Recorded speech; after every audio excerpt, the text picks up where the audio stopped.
I've been in sales for 11 years, but before that, I did stand-up comedy for 5 years. And one of the traits of top performing salespeople is their ability to build rapport and get anybody to like them. Now, as a comedian, I figured out how to get people to like me very quickly. Well, except girls. Girls I could never really quite get to like me very much.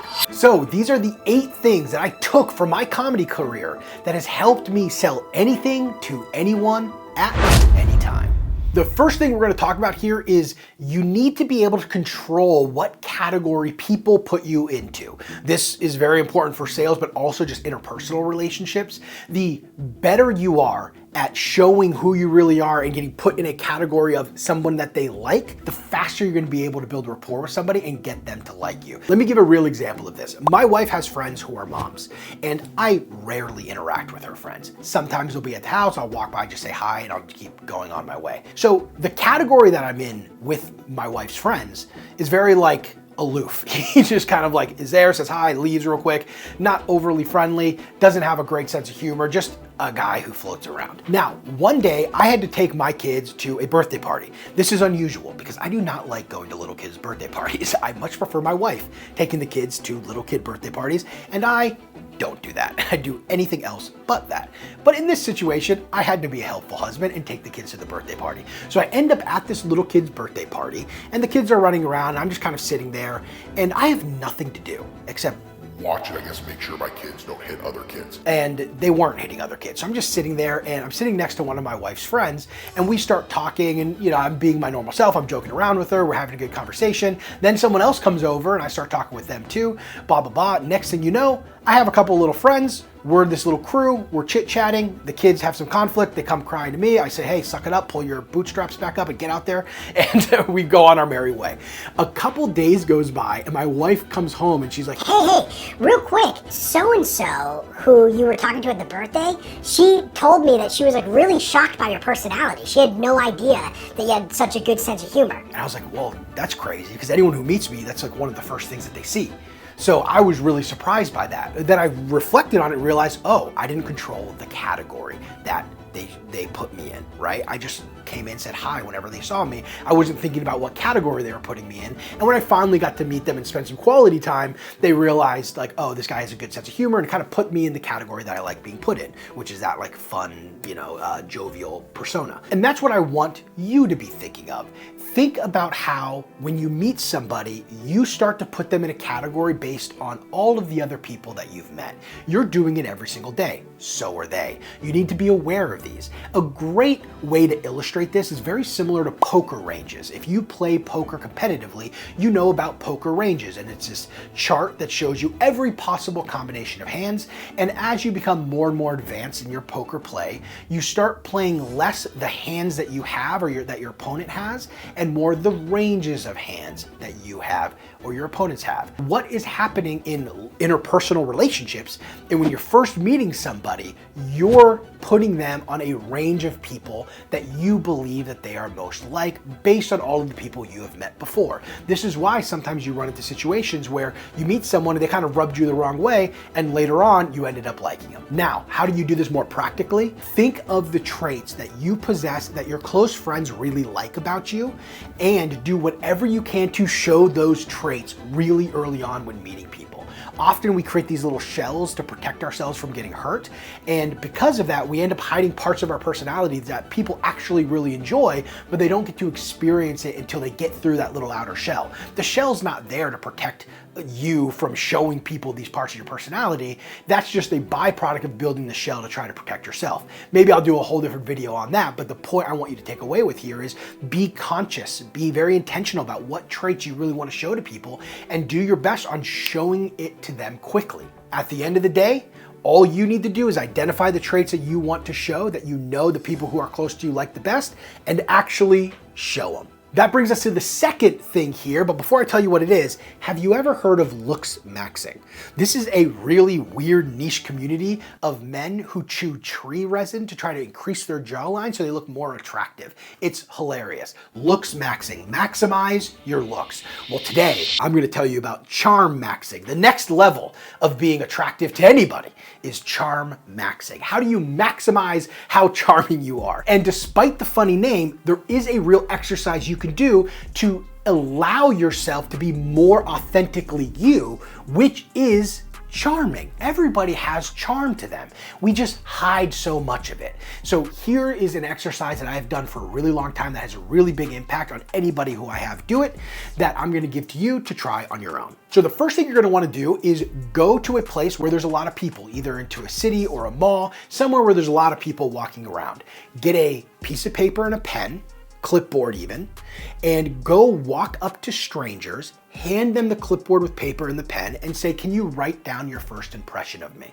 And I want you to go give yourself an hour and see how many people you can actually talk to. The best way to do this is with a friend or two and have a little competition of see who can actually get the most responses in 1 hour.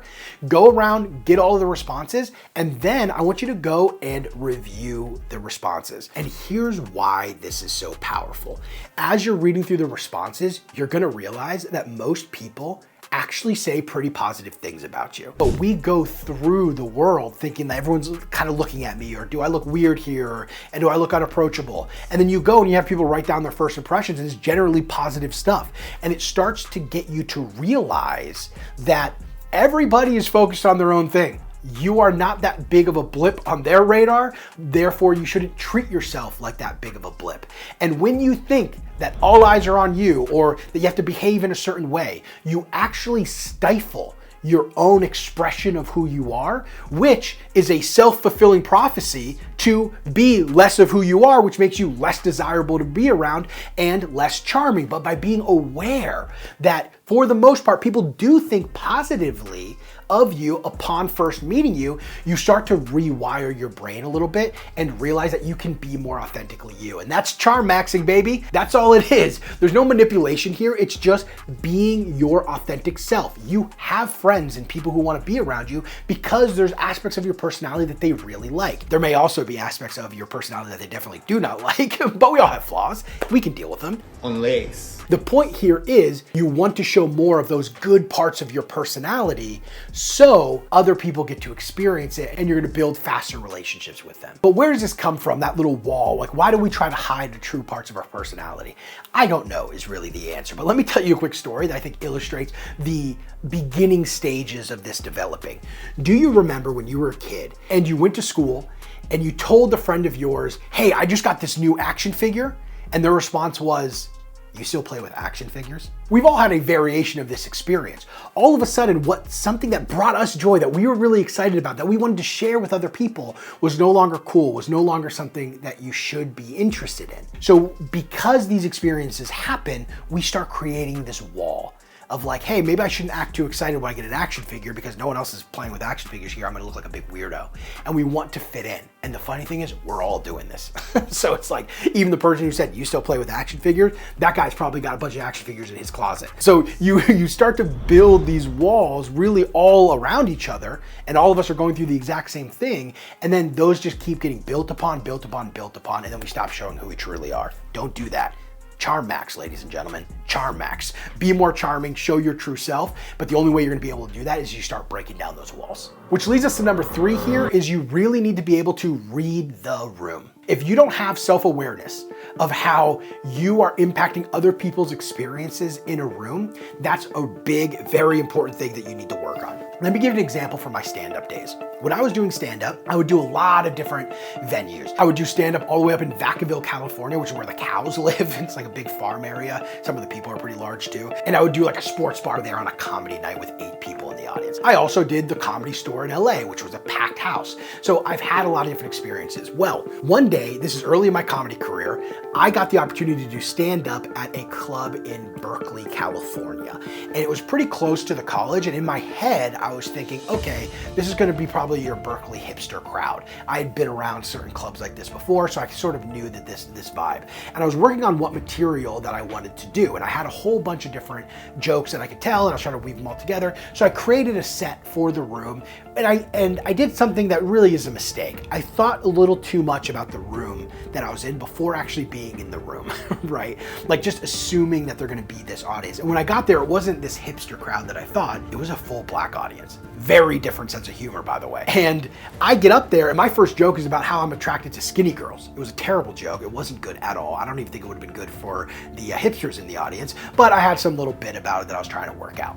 Anyway, completely bombed. Completely bombed. Turns out being attracted to skinny girls didn't really resonate to my full Black audience. Pretty shocking to me, but I had to recover. So I, on the fly, changed the jokes. I ended up winning the audience back, but it's because I could tell. Now in comedy, it's very simple, right? I can tell the audience doesn't like the jokes I'm telling. Why? Because they're not laughing. That's pretty obvious, right? Oh gosh, this isn't working. It might be less obvious in your career, but when you're in social situations, both professionally and personally, you need to be aware of how you are impacting the people around you. But that doesn't mean you shouldn't be your authentic self like we were talking about earlier. What I recommend doing is be your authentic self. Go and be who you really are. It's totally okay, even if it's a little out of place. I've definitely been the out of place goofball at an event. But when you are aware that you might be being a bit loud, or you might be rubbing someone a bit the wrong way, then start to take a step back. Just because your first impression might have not hit well with the room that you're in, doesn't mean you can't change it. You can start dialing things back a little bit. Oftentimes we feel that our first impression is a make or break. It really isn't. Like I was mentioning earlier, we all know somebody who we didn't like at first, and then we ended up becoming close friends with them. That happens, and it happens because the first impression really isn't make or break. You can build strong relationships with people, especially in an environment where you're coming in and just being yourself. For me, I can be a little loud and abrasive, and sometimes I'm in a room with a bunch of different engineer founders who aren't that loud and abrasive, so I need to dial it back. But if I'm in a room full of salespeople, I might need to dial nothing back. I might need to dial it up. Right? So it's about understanding the room and dialing yourself accordingly. That way you're matching the people that you're around. Which leads me to number 4 here, which is rejection. Rejection in sales and rejection in comedy. They are both very common. And you learn to deal with this very well in comedy. And what I've found throughout my entire sales career is that base of comedy really helped me get through some of the more challenging moments where I felt like I was getting rejected quite a bit. So what can you do if you have a bit of a fear of rejection or it makes you feel really uncomfortable when you get rejected? Well, the first thing is desensitize yourself to it. That exercise I gave you earlier is a good way to do that, because a lot of times we feel uncomfortable approaching somebody, a stranger in a crowd, in asking for their first impression of us. It's gonna be a bit uncomfortable at first. That is potential rejection, and that's why we don't like it. But by doing that, you start to become more desensitized. So think of all the different ways that you can go and encounter rejection and start desensitizing yourself to it. The next thing you can do here, and this is true in comedy and in sales, the next thing is expect the rejection. So in comedy, if I'm testing out a new joke, what would I do? I would go into the set expecting that joke not to do well. I'm expecting the rejection. But what I'm hoping for is there's a little kernel of that joke that landed okay, so that I can take that and go, how can I do this differently next time to make it funnier, to make it land better with the audience? And in sales, it's the exact same thing. You're going to get rejected, so expect it. And when you do, revisit that interaction and say, what could I have done a little bit differently? Doesn't mean you're gonna be able to win all of the time. There were plenty of jokes I never was able to get to work. But what that does is it stops you from internalizing the rejection. They're not rejecting you, they're rejecting what you're doing, but you are not what you're doing. And if you have that sense to give yourself a little distance, you're gonna find that the rejection hurts a lot less. And then finally, if you do find yourself getting a little bogged down because you've been getting rejected quite a bit, do a reset. And how I do this is I close my eyes and I put myself back into a time where I feel the most confident. So for me, back when I was doing stand-up, that walk from stage right to center stage is the most exciting, the most confident feeling that I feel. And I would sit before a sales call or before a cold calling, and I'd put myself back into that place. You do the same and feel like you were actually there, and you'll start to feel those emotions again. And that's a great reset to start tackling the next set of calls with a bit of a new lens. That brings me to number 5 here.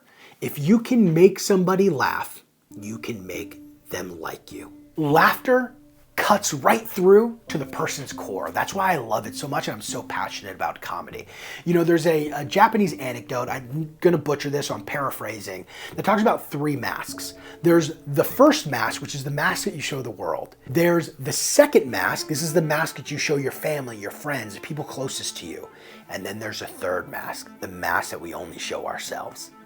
And laughter cuts right through all 3. If you find something funny, you can't help but laugh at it. You can try not to, but if you find it funny, you're probably going to laugh. And I've been in situations, in board meetings, in executive meetings, where something happened that is really funny and I'm gritting my teeth, just trying not to laugh, right? We all have these experiences. It cuts right through us.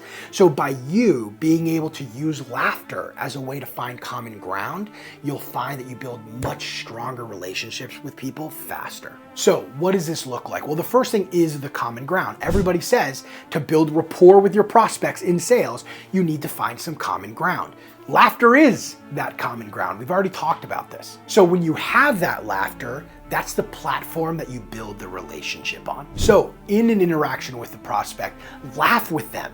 Make a couple of jokes, figure out what they resonate with, what they laugh at. Use that to build the relationship. And if you can do this in a sales capacity, where you can laugh with the prospect, start to build that relationship, and you show that you're competent, that you respond to things quickly, that you're knowledgeable, that combination of being fun to be around and competent at your job, you are going to be unbelievably successful. Which leads me to number 6 here. You need to stay calm under pressure. I learned this the hard way in comedy. I would have shows that just were totally terrible.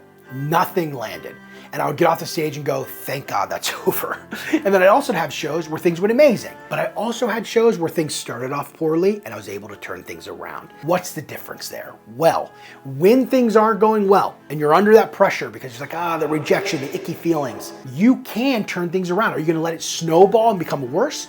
Or are you gonna grab that small little snowball and kick it off of the other side of the mountain? That is your decision to make. And in a sales capacity, it can be challenging. You might find yourself talking to a prospect who is really authoritative, maybe reminds you a bit of your dad, and you didn't really have a great relationship with your dad. Like, you're gonna find yourself in these situations. And here's what you need to do. And it's gonna sound familiar, by the way. If you haven't noticed the trend of this video, you're gonna start noticing it now. The first thing you need to do is be yourself, be authentic. Be you. That's the number one most important thing. Then, remember when we talked about reading the room? Read the person. If you're being a little too much for them or too little, dial it up or down and match them a little bit. And then the final thing here is don't let their personality throw you off. I'm telling you to dial up or dial down. This is your energy level. Am I being too high energy? Am I being too low energy? But don't stop being yourself. Don't change your personality because this person's an asshole, right? You don't need to match asshole. Be yourself. Be consistent.